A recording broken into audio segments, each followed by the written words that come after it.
everybody, Erica Sherwood here from Pink Buckaroo Designs, and I've got a really simple card for you today that I think has really big wow factor. I'm using the new Right Triangle bundle from Stampin' Up. I'm a little bit obsessed with the stitched triangles right now, and the stamp set that goes with it is really fun too. I keep thinking of different ways to use it.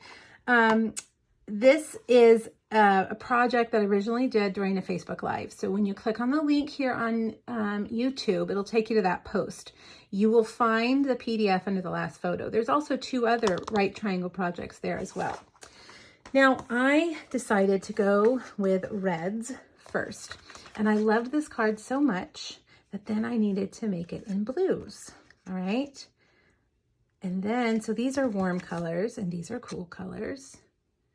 And then I thought, well, what about our purples? So I made it in purples, and I had to make myself stop because then I wanted to do greens and then I wanted to do yellows. So think about the possibilities. Also, what if you did rainbow, right? A rainbow order. I just think this is so fun and so easy. All right, well, let me show you how to do this.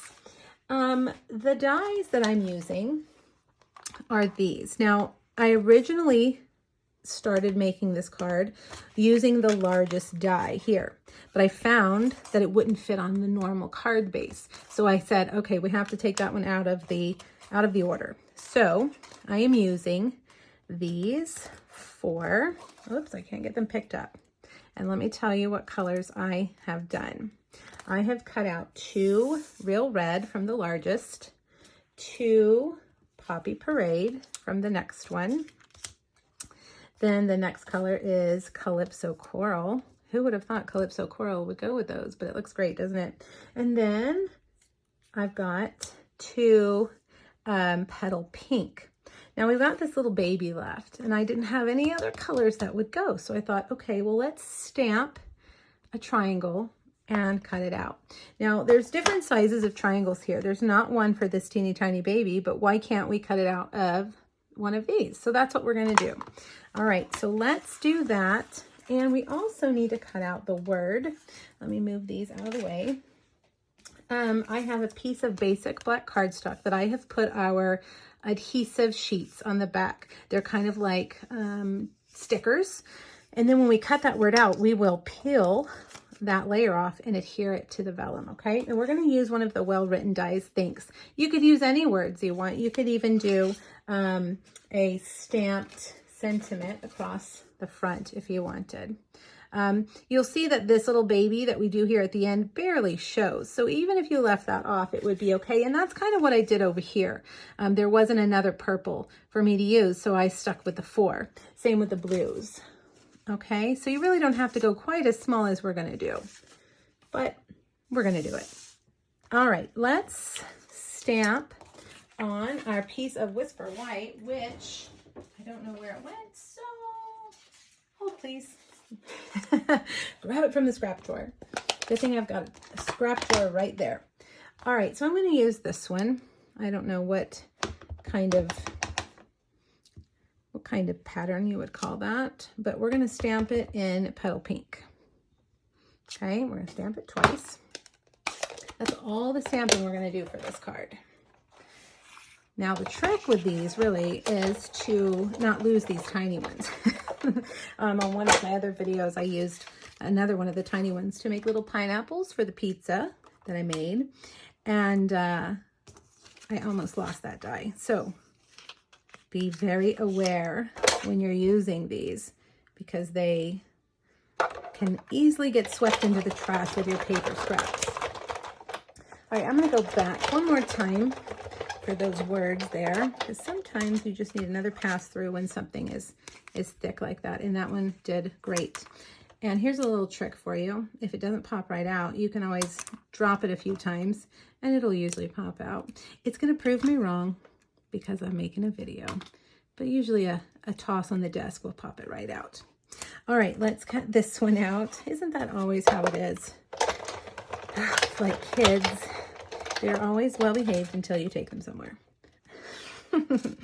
That's how my dies are. They're well behaved until the camera turns on. All right, so there we go. We've got that. Now let's put these together. So simple. Now, I'm going to put them like this so I remember, I know exactly where to place my, my other triangles, okay? So I'm just going to put a little bit of adhesive in on each side. I'm going to put this one right here, edge to edge. Okay. There we go with that one. Now I'm going to put, whoops, a little bit of adhesive there, a little bit of adhesive there. And now we've got Calypso Coral. Like that. Calypso Coral. And then we've got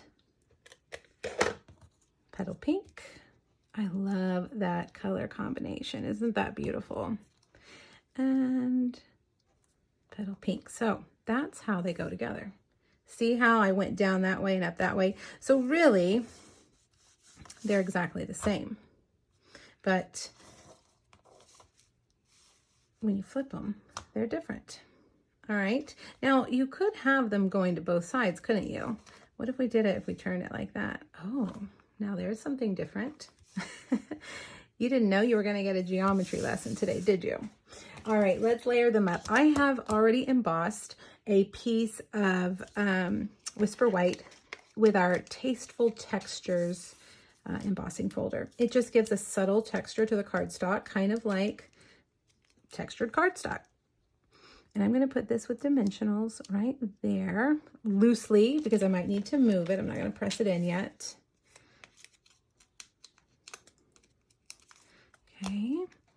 Yep, that, oops, hello. Let's put it on correctly. I guess there's really no right or wrong here, right? You could, whichever way you decide to do your triangles. All right, so there we go. Now, let's put it on our card base. And because I can't help myself, I have to use dimensionals again. Gotta love dimensionals. We have new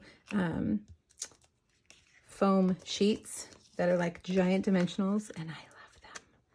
I can't stop using them as just big dimensionals. All right, now I've got a little bit of adhesive sticking out. Let's fold that in. There we go. Okay, now I'm going to peel off this backing very carefully. The word is delicate, so I don't want to tear it. And then I've got this piece of vellum, 3/4 by 3.5. And I'm going to stick this here like that. Now, there's lots of ways to adhere vellum, right? There's lots of ways. But what I'm going to do, you guys, you didn't tell me. You forgot. Or I forgot. And you were probably yelling, Erica, you forgot the baby triangles, the ones that we die cut. My goodness. So that just goes to show we don't have to have them. Sorry, babies. You're not essential. But you are cute. So we'll go ahead and put you there. They were like, you forgot us. There we go. Oh, so pretty. All right, so I'm going to cut this at an angle like that, and an angle like that. Okay, so there's your vellum piece. Now, I'm going to take my Tombow and just a little bit of a little squirt on my silicone mat, and I'm going to just dab all the way across. Okay, and then I'm going to set that on here. Now, one thing that I do recommend, I've got a little something there. One thing that I do recommend is that you set something heavy on here to let it dry. But for the sake of the video, we're not going to do that. You can take your ink pad, or a punch works really well. But that's it. How simple, how fun, how easy is this card? Let's look at them. I mean, the possibilities are endless, don't you think? All right, you guys, I hope you'll give this a try with your new triangles, your stitched triangles. They're beautiful. They make a very clean card, I think. Make sure you hop over to my blog, check out those other two projects I have using this bundle, the right triangle and the stitched triangle dies. And let me know if you have any questions. Thanks so much, everybody. Bye-bye.